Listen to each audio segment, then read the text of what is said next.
So, may magandang hapon guys. Uwi na ako guys. Tapos ito yung dadaanan ko.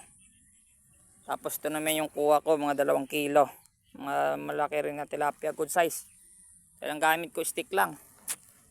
Ito, ganyan yan.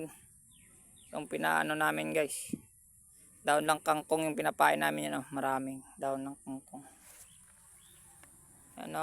Dito rin, marami rin ditong kumakain kaso maliliit lang. Kaya nandun kami sa baba palagi. Ito yung kuha ko guys.